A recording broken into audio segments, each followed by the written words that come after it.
orar pela nossa vida, entender o que Deus quer dizer através do pastor. Porque é importante, porque se a gente começar a olhar para o pastor, você vai só ver ele, não vai nem ouvir a voz de Deus. E eu sei que Deus, nesse momento, Ele quer que toda a atenção da nossa atenção seja exclusiva para Ele, para que nós não ficamos desapercebidos. Porque a gente recorda que a parábola das 10 virgens foi dado um alerta, para que a hora que o noivo viesse. Mas metade delas não perceberam o aviso e se descuidaram, ficaram desapercebidas. E Jesus e o noivo veio, e elas, quando elas foram procuradas, ele já não estava mais. E a Bíblia é importante para que nós venhamos conhecer, saber a hora, o momento em que nós precisamos estar atentos. Senhor Deus, nosso Pai, nós te damos graças porque pela Tua palavra o Senhor vem nos alertando, e nessa campanha que nós estamos agora empenhados, eu sei que o Senhor, na sua infinita sabedoria e bondade, o Senhor quer que nós ficamos apercebidos, e a cada vez neste ano de 2023, o Senhor quer nos alertar para as aflições que virão sobre as nossas vidas.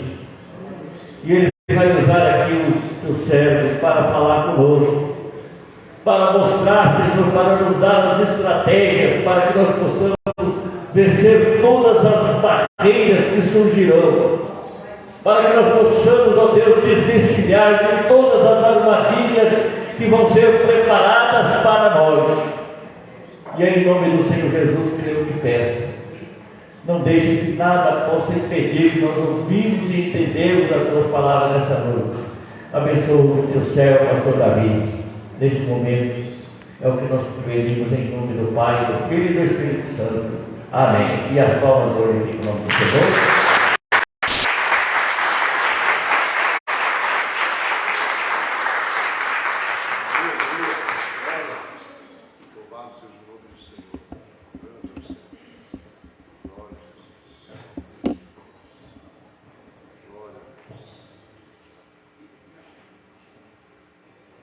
Graças a Deus. Está passando pela igreja, amém? Vocês estão bem? Passaram domingo bem também? Desce com a sua família. Queria levar os irmãos para ler comigo em Lucas, capítulo 11.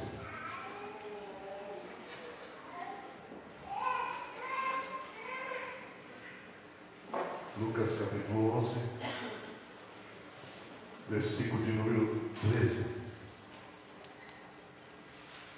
Glória a Deus. Acharam? Pois vós, sendo maus, sabeis dar boas dádivas aos vossos filhos, quanto mais dará o Pai Celestial, o Espírito Santo, àqueles que lhe o pedirem. Amém? Vamos se assentar glorificando ao Pai, ao Filho e ao Espírito Santo de Deus. Toda honra e toda glória seja dada ao Senhor. Quanto mais dará o Pai Celestial, o Espírito Santo, àqueles que lhe o pedirem. Uma pergunta aí, né?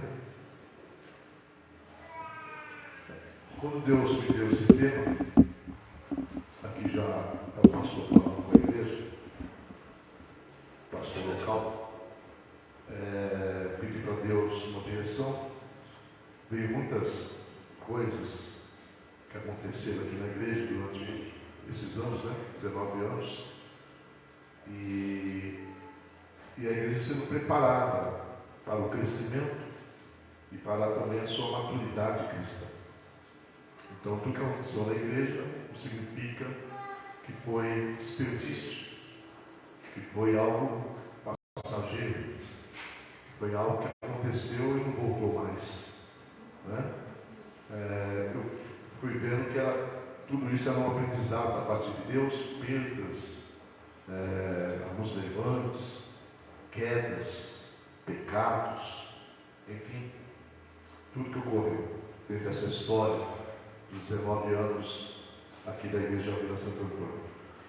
E o Espírito Santo falou no meu coração muito forte dentro dessa palavra, quando ele me direcionou para Tito, dentro desse capítulo 3, porque nós estamos já dentro de um trabalho, desde um tempinho que a gente começou a buscar mais a parte do Senhor, essa presença gloriosa, e até alguns irmãos que estiveram comigo receberam, alguns participaram da conferência do ano passado, não desse ano, né? A conferência foi desse ano, não, ano passado, né?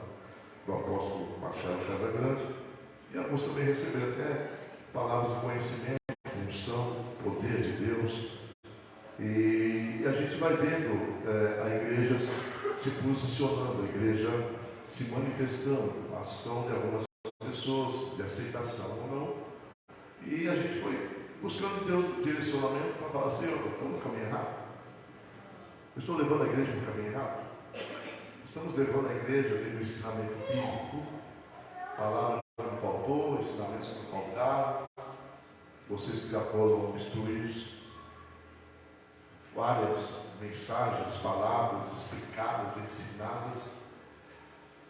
E eu falava com Deus, a direção é essa mesmo?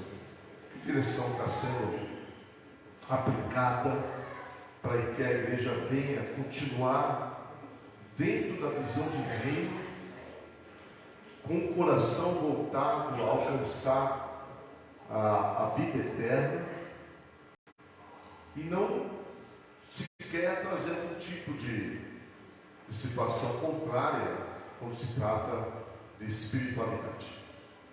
E Deus falou para mim nesse texto, quando a gente colocou como tema para vocês, o poder regenerador do Espírito Santo, e você já leu aí, está até também na tela ali, como as meninas passam aí, né, sobre que Ele nos salvou pela lavagem da regeneração e da renovação do Espírito Santo. Quando a gente olha esse texto e a gente vai vendo o que Paulo quis ensinar, o apóstolo Paulo, quando ele chega em Troas, ali a pregar o Evangelho de Cristo, a Bíblia fala que ele não teve um descanso, alguma coisa estava incomodando o apóstolo Paulo de estar naquele local, naquela localidade. Faltava alguma coisa para o apóstolo Paulo se alegrar. E a Bíblia fala que ele não teve descanso no seu espírito, porque ele não tinha achado o irmão Tito. O irmão Tito já estava no ministério de Paulo, atuante. 2 Coríntios, capítulo 2, versículo 13, você vai ver essa história. E quando Paulo ele chega também a Macedônia, ele chega a Macedônia e ele continua falando: a nossa carne não teve repouso algum. Ele fala assim: antes de tudo, fomos atribulados. Por fora, combates, temores por dentro. Em 2 Coríntios, capítulo 7, versículo 5. Já no versículo 6, de 2 Coríntios, capítulo 7, ele fala assim: mas Deus, que consola os abatidos, nos consolou com a vida do irmão Tito. O Tito já fazia parte, jovem, fazia parte do ministério de Paulo, e é ele que apresenta a segunda carta com o apóstolo Paulo. A segunda carta de Coríntios, Tito apresenta o relatório para os irmãos, para Paulo. E quando a gente vê nesse versículo 7, esse relato que Tito trouxe, que foi Tito que levou essa segunda carta do apóstolo Paulo para lá os Coríntios, no caso, né? Tito levou lá para os Coríntios. A gente vê no versículo 13 e 14. Já no capítulo 8, versículo 6, Paulo vai exortar-te. Há uma exortação para ti, para ele ter alguns cuidados, da forma que ele começou, para ele também terminar, com a graça de Deus. E quando nós olhamos esse relacionamento do apóstolo Paulo com Tito, uma confiança muito grande nesse discípulo, nesse obreiro, o versículo 23 trata para nós, falando a respeito também do que diz lá Paulo quando prevê a sua morte, né? Do capítulo 4, versículo 10 de 2 Timóteo. Paulo já está sendo alertado que vai morrer, combati o bom combate, guardei a fé, tudo aquilo que os irmãos sabem. Ele já começa a preparar, ele já começa a mostrar, e diz para Tito, para que ele pudesse ir para Dalmácia, que já era outra região para evangelização. Então, a expansão do Evangelho através do apóstolo Paulo, Tito contribuiu muito, desde jovem, novo, contribuiu bastante com o exercício. Parece que foi ele que foi um daqueles 70 que estava para ser distribuído, espalhado para a evangelização. E Paulo confia tanto nesse menino, que ele dá uma igreja nas mãos do Tito, que não era judeu, era um grego, uma pessoa que tinha aceitado a palavra ao ouvir Paulo ministrar. Quando Paulo ministra para Tito e também para os outros que estavam ali ao redor, ele como grego, que tinha totalmente uma vida helenista, né, pagã, de culturas diferentes, ele aceita Jesus através de uma mensagem do Paulo. E Paulo vê esse menino crescendo na graça, no conhecimento, na unção de Deus, acompanhando ele no ministério. Ele esteve junto com Paulo e Barnabé. Estava Tito e Barnabé. Quando a gente começa um pouquinho folhear a Bíblia Sagrada, nós temos, ele não é muito falado em Atos dos Apóstolos, mas nos livros de 2 Coríntios, Timóteo, Gálatas, Tito aparece várias vezes lá.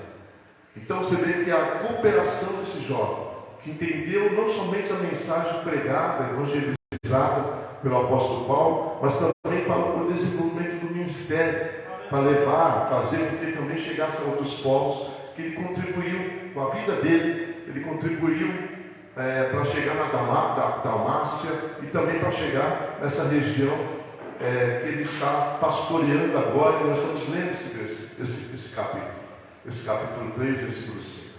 Quando chega nesse ponto, ele já tinha recebido uma exortação do apóstolo Paulo para cuidar da igreja, para levar essa igreja de Creta, que era uma igreja não somente de judeus convertidos, mas também tinha a comunidade era pagã, uma comunidade totalmente voltada para outras situações do paganismo, né? Situação totalmente inversa do Evangelho.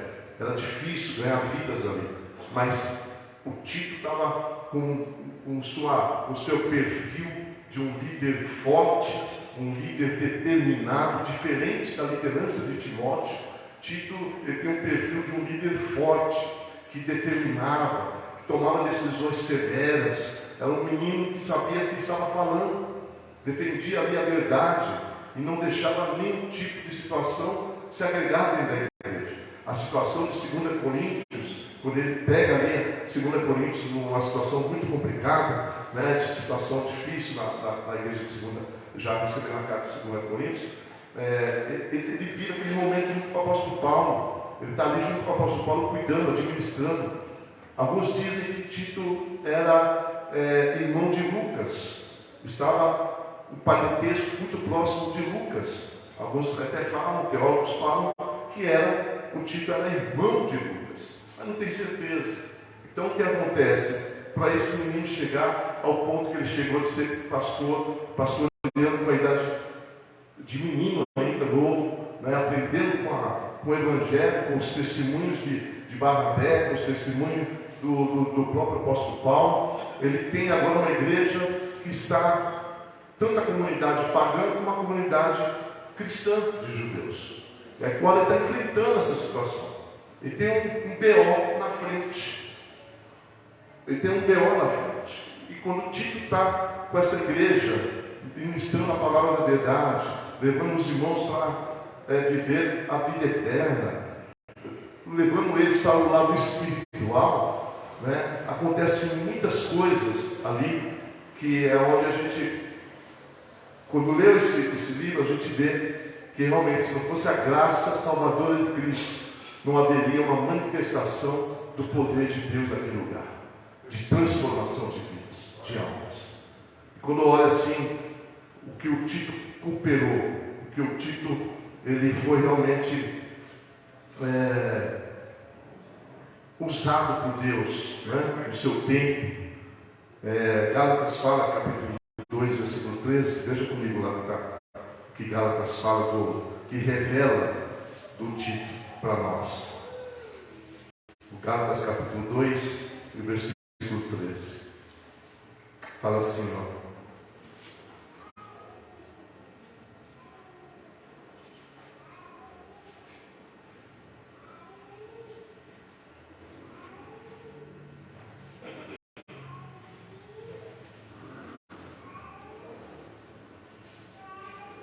Capítulo 2, versículo 1 fala assim, ó. Depois, passados 14 anos, subi outra vez a Jerusalém com Barnabé, levando também comigo Tito. Versículo 3 do capítulo 2 de Gálatas. Mas nem ainda Tito, que estava comigo, sendo grego, foi constrangido a circuncidar-se. Ele passa pelo período da circuncisão, ele está sendo usado ali no livro de Gálatas. Paulo está ministrando para os judeus que defendia a lei da circuncisão, e eles, mesmo sendo alcançados pela graça, eles queriam viver a circuncisão. E Paulo está falando, ei, não precisa nada disso mais, não precisa mais desse sacrifício. Né? Pedro está ali também inserido, que, né? Pedro era severo na lei, mesmo que a graça alcançou ele, mas ele continuava com algumas coisas, principalmente a circuncisão. Quando Paulo leva a graça para os gentios, ele não leva a circuncisão, ele leva a libertação por completo. Não precisa ser circuncisado para que você alcance a graça de Deus.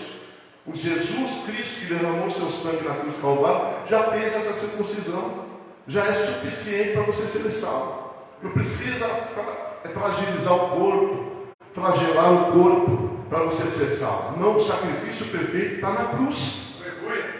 Paulo ensina e mostra o testemunho do grego Tito, que converteu ao Evangelho através dessa palavra. Ele não precisou passar pela circuncisão. Não é porque Tito rejeitou a circuncisão que ele perdeu a graça. Não, ele está liberto pela graça, ele está salvo pela graça. A graça, através de Jesus Cristo, alcançou Tito e libertou ele de todas as coisas.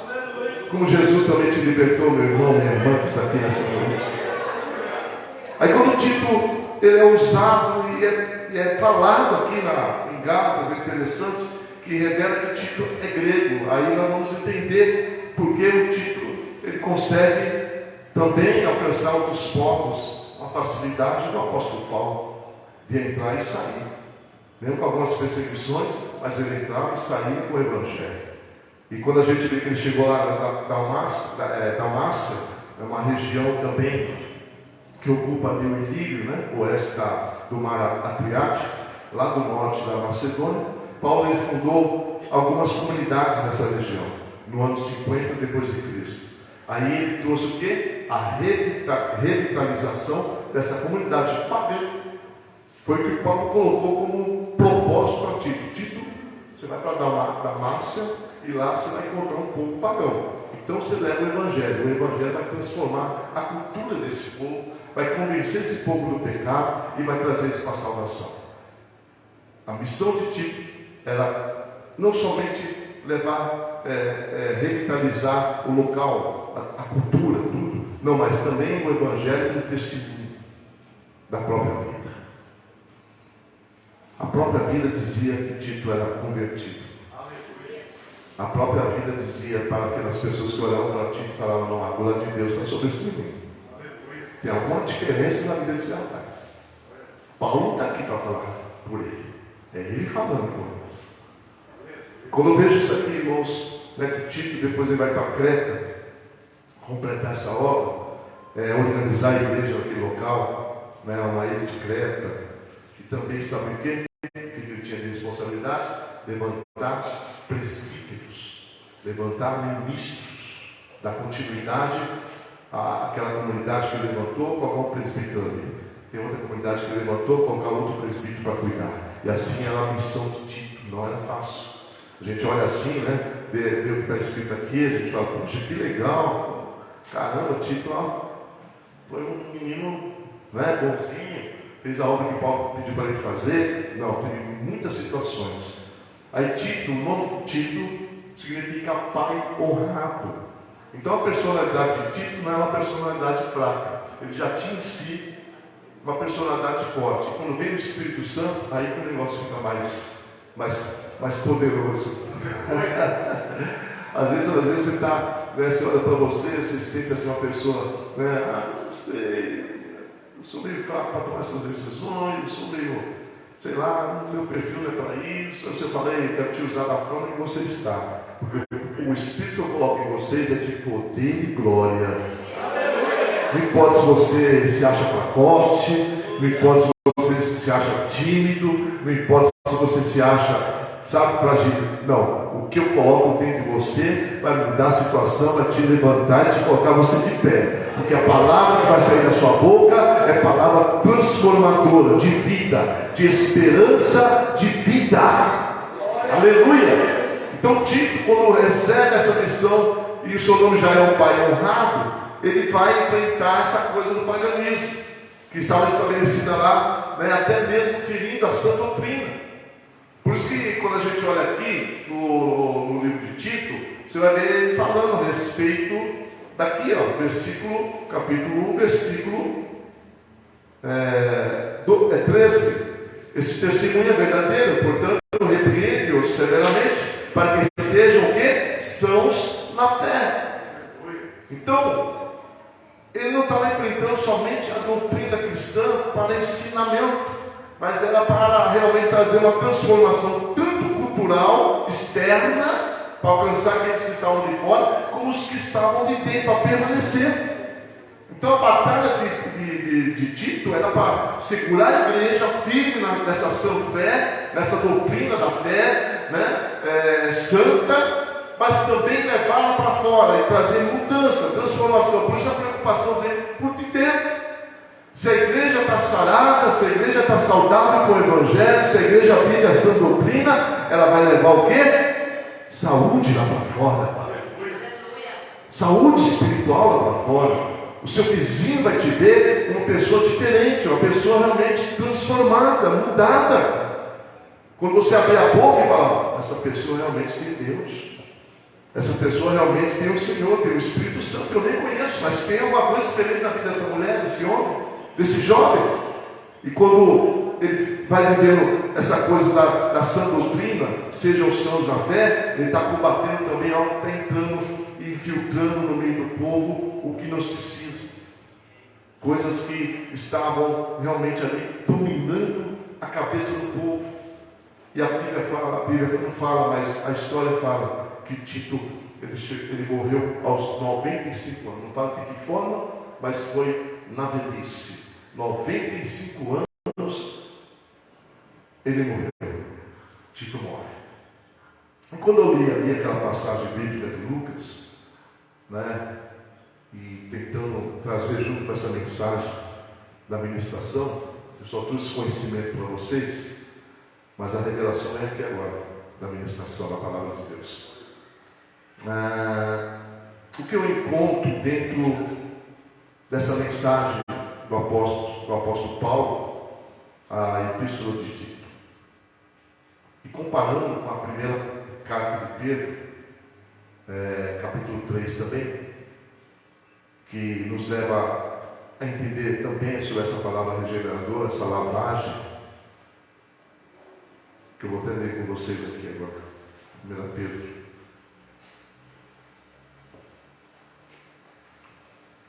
Capítulo 1, capítulo 3 não, capítulo 1, versículo 3 ao 5.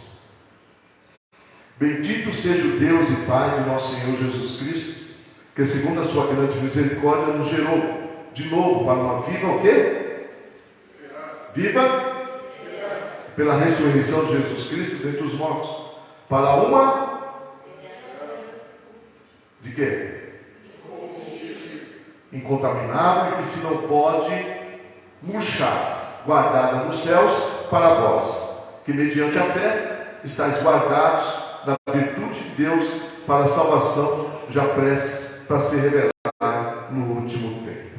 Quando eu comecei a entender não só o poder regenerador do Espírito Santo, no sentido da lavagem e da renovação, mas também no sentido de que a gente possa entender a respeito dessa ação, do que está sendo falado aqui. Não poder estranho, pode ser poder estranho para aqueles que não conhecem.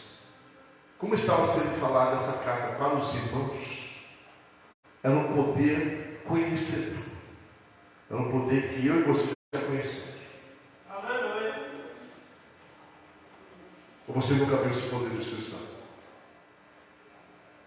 A sua vida já mostra o poder do Espírito Santo.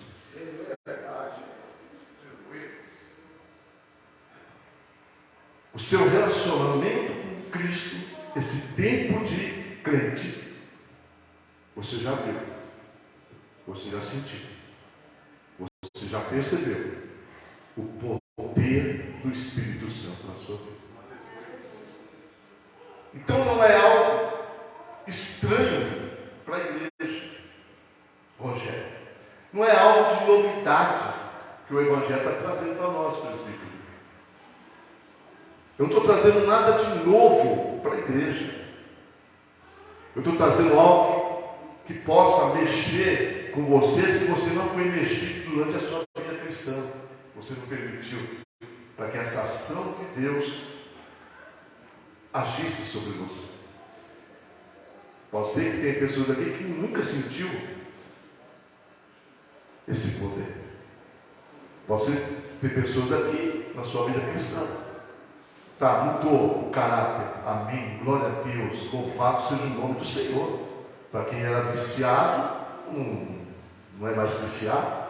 Para aquele que tinha a sua vida no mundo do crime, você não está mais nessa vida. Né? Caráter. Amém. O Espírito Santo faz isso, transforma. Mas dentro dessa contribuição da transformação do caráter, também a experiência sua com Deus, de revelações, de relacionamento, você falar e ele te ouvir, você ouvir a voz dele, você se sentir bem, muito bem.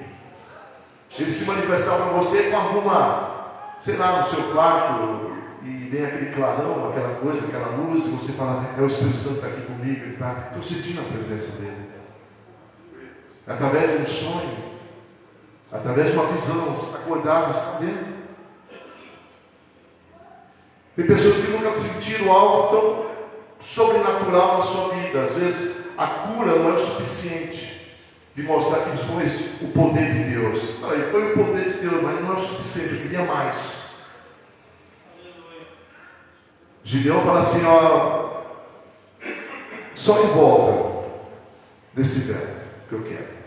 O restante pode chover, pode molhar, pode trazer uma inundação. Mas aqui nesse véu de lã aqui, eu não quero que molhe.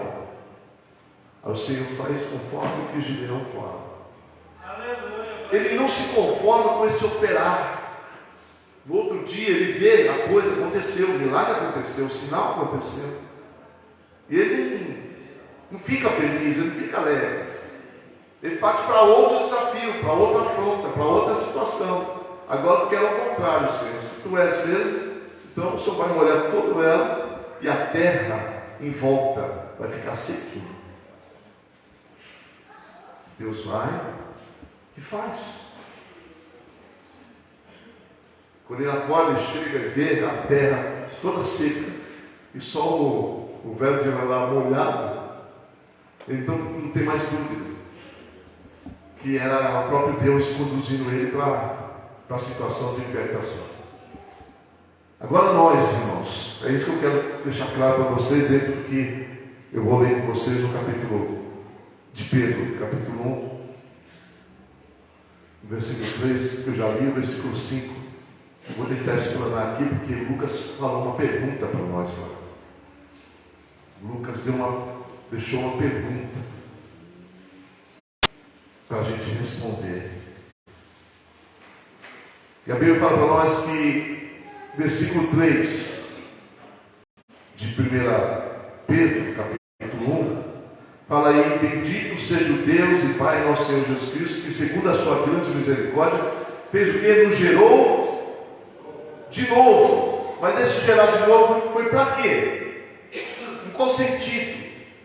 Tem alguma coisa dentro de nós que deve ser gerado de novo, tá? Passa os anos, o tempo, a desgaste, a fé, as coisas, a murmuração vem, a incredulidade acontece, o pecado vem, você cai de novo, levanta, cai de novo, levanta.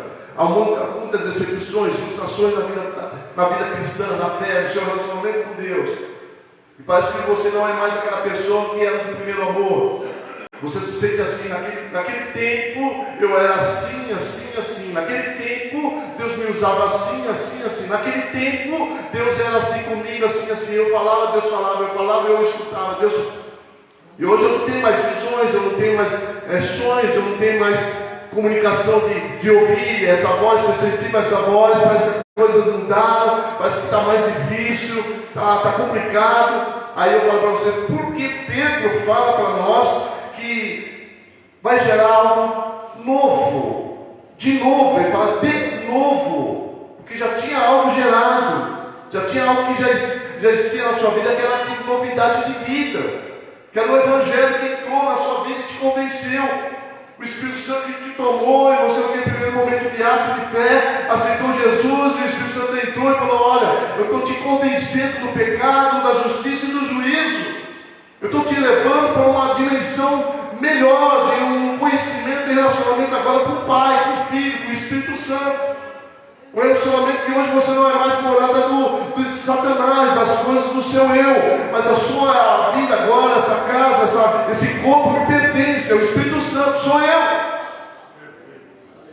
Aquele tempo que você aceitou e aquele tempo que você recebeu o Espírito Santo, para alguns aceitaram Cristo, foram batizados nas águas e receberam o Espírito Santo através do dom de línguas. E o processo do caráter foi sendo desenvolvido. Aos tempos ele foi sendo tratado. E quando eu olho isso aqui, o Pedro está falando: ó, vai gerar de novo. Mas vai gerar de novo o quê? Está aqui, ó, para uma viva esperança. Com o tempo, você pode olhar para a sua vida e para você, quantas vezes você falou: perdi a esperança. Pensei que ia ser assim, quando vai ver, deu tudo errado. Estou sem esperança. Pedro está falando para os irmãos, dentro de uma ação de graça pela esperança da salvação, ele está falando assim: ó, segundo a sua grande misericórdia, Jesus ele pode gerar em você novamente essa viva esperança. E é algo tão profundo do processo da regeneração, que é outra vez essa experiência inicial, essa porta de entrada para o reino de Deus, né? Romanos fala lá sobre o Adão, né? O primeiro nascimento, a gente já conhece o que aconteceu, o relacionamento deles com Deus ficou complicado, comprometido, a gente sabe disso. Aí a gente vê lá, Deus Pai, Jesus Cristo, segundo a sua misericórdia, gerou de novo para uma viva esperança de tanta decadência, de tanta frustração, de tanta decepção, de tantas profecias que falaram e não aconteceu nada, de tantas coisas que foram colocadas sobre você, e falaram isso, falaram aquilo, e nada aconteceu. Você vê os anos passando, as coisas passando, tudo passando, e essa palavra não acontece na sua vida, você fala, que coisa foi essa que eu recebi? É de Deus mesmo, não é de Deus, gera algo de confusão na sua cabeça, isso vai te entristecendo, vai trazendo fraqueza espiritual, vai te afastando das coisas de Deus. Muitos pedem prazer de ministério, de buscar a Deus mais e mais, para que você vai, sabe, vai voltando para trás, você não consegue ir para frente, por uma palavra. E quando Pedro está falando assim, houve um desgaste na vida espiritual, o Senhor pode gerar novamente uma viva esperança para o seu povo. Aleluia. Aleluia. Tudo pela misericórdia do Senhor Jesus Cristo. Tudo pelo amor de Cristo. Ele ainda tem que você caia, se levanta, mas pela misericórdia de Deus, por Ele ter morrido na cruz do Calvário e mostrado o seu grande amor, Ele ainda te sustenta, te pega, te levanta, te coloca de pé. Para mostrar para muitos que Ele é Deus na sua vida, que Ele não te abandonou, como foi falado aqui, que Ele não te esquece como filho. Aleluia. E quando o Senhor está falando isso para nós hoje, que Ele gera de novo para uma viva esperança, é porque através da sua ressurreição de Jesus Cristo, através da ressurreição de Jesus Cristo dentro do mortos, para uma herança incorruptível, vem a segunda parte dessa regeneração, dessa coisa nova para nós. Vem essa segunda parte nos mostrando que tanto para uma viva esperança, uma vida de esperança no versículo 3, agora também nós temos uma herança incorruptível. Olha a viva esperança que o Senhor está tentando trabalhar em corações aqui, para alegrar o seu coração, para falar, filho, filha, tudo que você já passou, tudo que você já enfrentou, você olha para você agora e vê você aqui na minha casa, na casa de oração. Eu quero te mostrar que é uma herança incorruptível. Essa herança não perece. A herança para os meus filhos, ela não perece. Ela não é destrutível. Ela é eterna. Aleluia. Então não desista do foco. Deus está falando aqui para nós hoje, hein? Igreja do Senhor 2023. Não desista do foco. Qual é o foco, pastor? A sua salvação. Para uma herança incorruptível. Versículo 5 vai falar para nós o quê? Olha lá o versículo 5. Que mediante a fé estáis guardados na virtude de Deus para a salvação, já prestes para se revelar no último tempo. Aleluia. 1 Coríntios capítulo 13, versículo 13 fala assim para nós. Se você for pegar aí, você vai ver. Vai falar sobre a fé, vai falar sobre a esperança e vai falar sobre o amor. Três coisas distintas. Esperança, Romanos 15, 13 fala assim: vos acha. Aí dá um tempinho assim, que eu não coloquei o versículo completo. Aí fala assim para nós, ó. Ei, Jesus está falando assim para a igreja, ó. Essa viva esperança que está apontando para o futuro,